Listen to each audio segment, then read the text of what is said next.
Not going to show the replay there. He was playing so well after missing 10 consecutive games with the sprained right wrist. And you saw that play in the open court, and obviously our thoughts are with Moses Moody here as the Warriors do get the W, but obviously a costly one as we welcome everybody to Toyota Warriors Postgame Live. Hall of Famer Chris Mullin, NBA champion Festus Ezeli. I am Bonte Hill. We saw it right away on a great play against Cooper Flagg, picking his pocket, wide open breakaway dunk, and you saw the rest. Yeah, Moses Moody, incredible game. First game back after missing a significant amount of time with a broken wrist.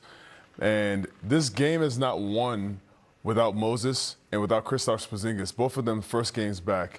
And, man, just the energy of the Warriors the whole game long. The story of the first half was turnovers. They fixed it a little bit in the second half. The Warriors had to win this game twice.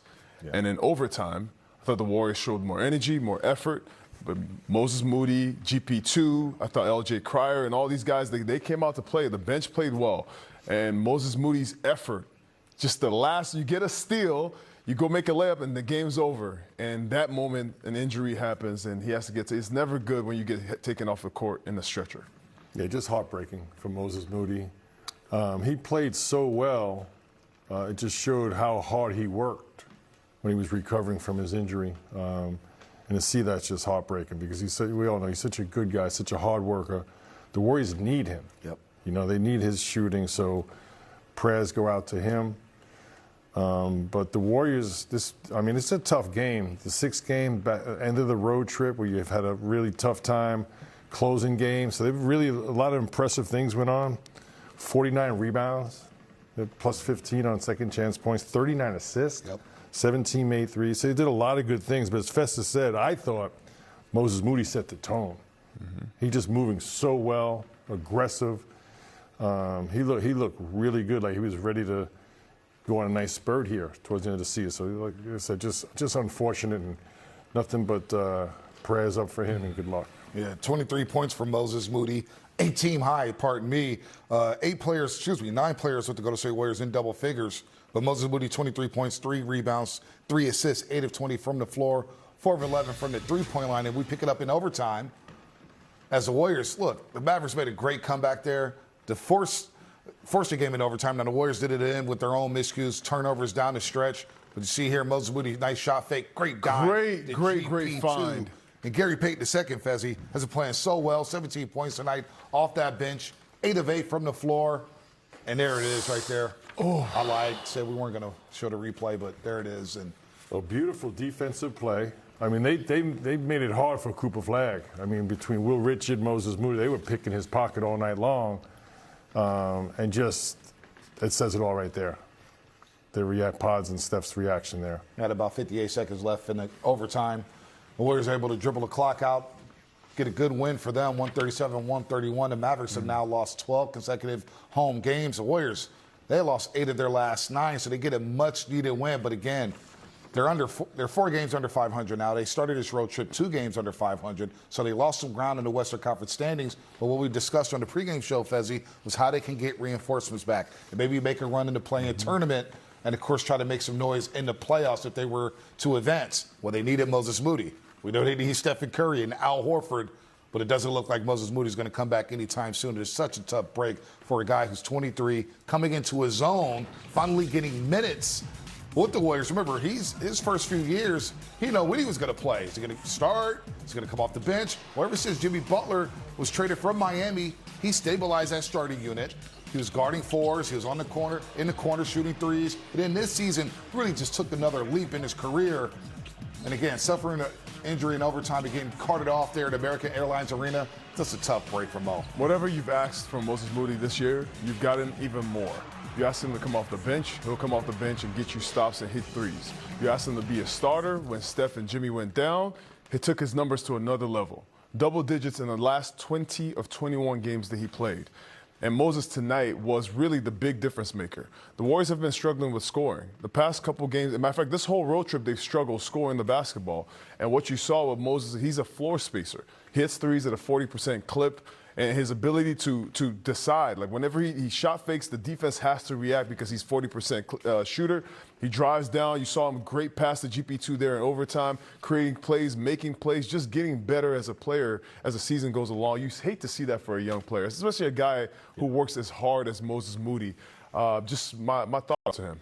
Yeah, since the All-Star break, at the All-Star break, the Warriors were 12th in the league in three-point percentage.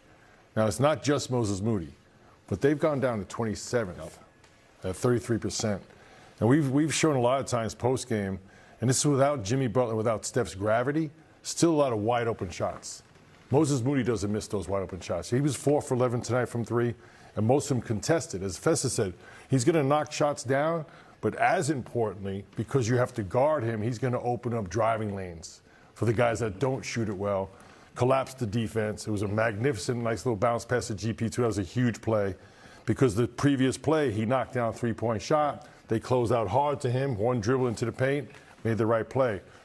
So they've missed him prior to tonight, came back tonight, played a great game, looked wonderful, looked like he was in great shape. But they're going to miss him moving forward as well. And to be able to rally around Moses Moody and win that basketball game would have been totally understandable if the Warriors blew a 5-point lead in the last 58 seconds there. To come out of there with the win, obviously it's going to be a somber flight home as they have 7 of the next 10 at home.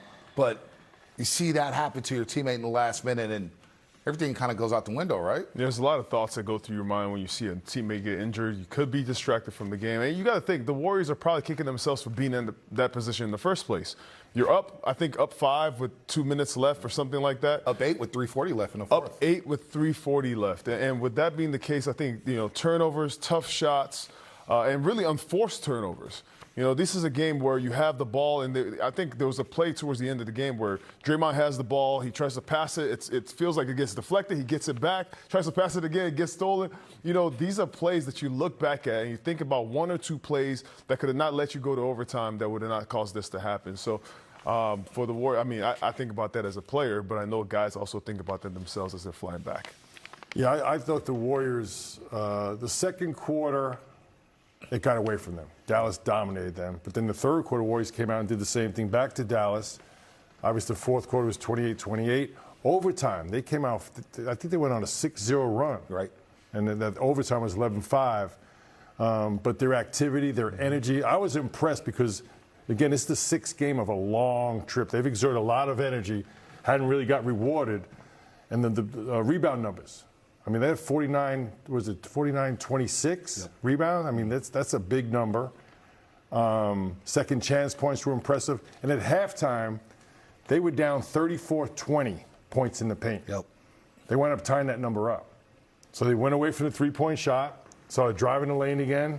So I was impressed with their effort, especially at the back end of this road trip. And the ball pressure by Moses Moody on Cooper Flagg there. Cooper Flagg turned the ball over 7 times tonight against the Warriors. And a lot of that was the ball pressure the Warriors were applying on him, knowing he's not a natural point guard. And Moses Moody with the defensive play there at the point of attack to lead to that fast break.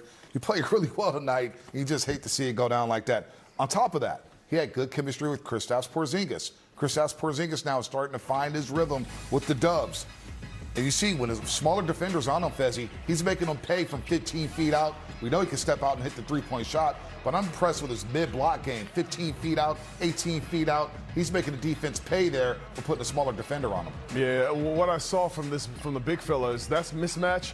You see, it either ended up with a bucket or the defense collapses and he creates shots for his teammates. Willing passer. You saw the rebounding numbers pick up in the second half due to the activity of Kristaps and Moses Moody and Guy Santos. I thought Steve is trying to find a combination that works very well with Kristaps Porzingis. I thought both Moses Moody and Kristaps played well together. I thought the ability to space the floor was really important.